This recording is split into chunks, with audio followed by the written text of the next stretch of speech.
Hello, and welcome to the Macroeconomics of Path of Exile. Path of Exile is a hack-and-slash video game that I have spent way more hours on than someone reasonably should.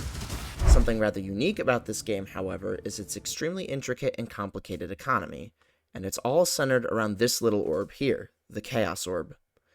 To make something really complicated as short as possible, basically enemies drop items.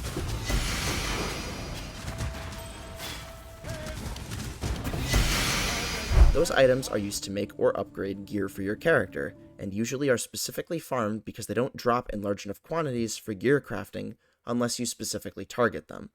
A production possibilities curve models this really well because some people dedicate 100% of their resources to farming one type of currency or item, while others will try to farm something specific but allow for some flexibility.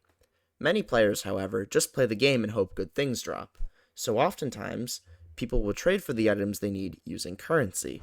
The most liquid form of currency in the game is the Chaos Orb, followed by the Divine Orb, making them the primary mediums of exchange. This is because both of these orbs are used in something called the crafting bench, which is extremely important to crafting items. Not only this, but both have multiple uses outside the bench as well, and are not super common drops, especially the Divine Orb, making them very desirable. Therefore, nearly every item's price in the game is based solely on one of these two currencies, which allows many more aspects of the game's economy to flourish. In Path of Exile, the aggregate supply and demand graph shifts depending on almost the exact same variables that are involved in a country.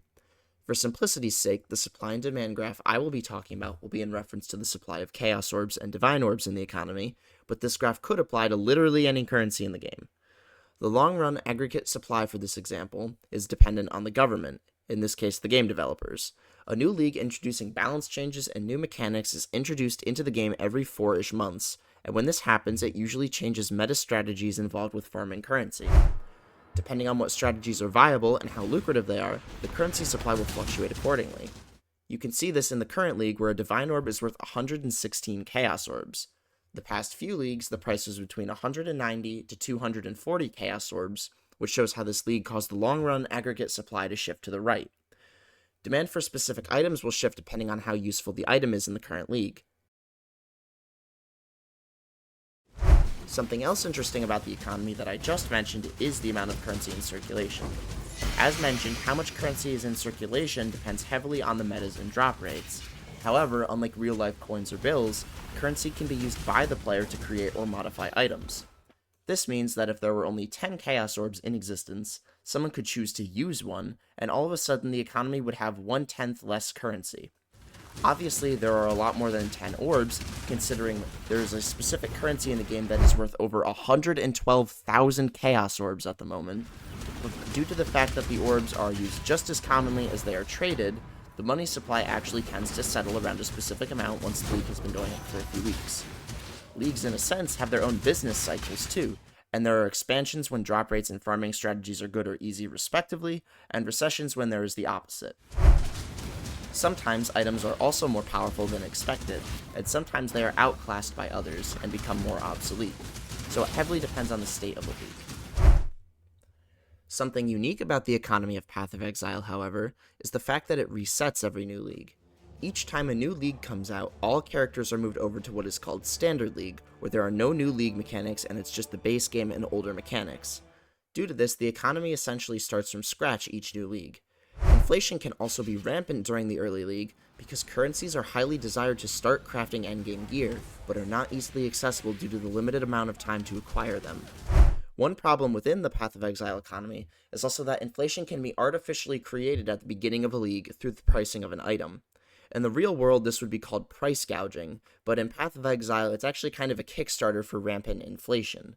For example, if I was the first person in the league to acquire a rare item that many people are looking for, I could list it for almost any price I wanted, as long as it wasn't unaffordable, and somebody would pay for it, as long as it is the only one. There are third-party programs that the majority of players use, the main one being Awaken PoE Trade, and one thing these programs do is give price estimates on items. These estimates are based on both current listings and previous sales.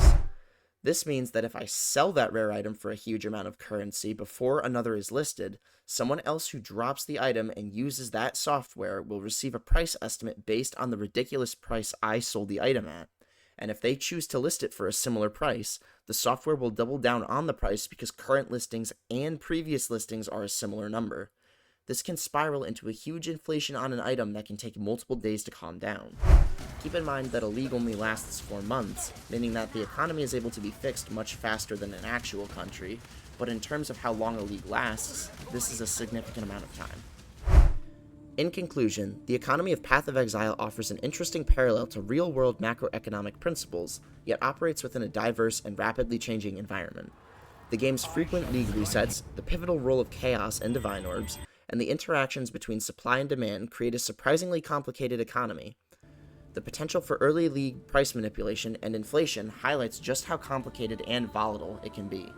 Thank you for exploring the macroeconomics of Path of Exile with me. I hope you enjoyed.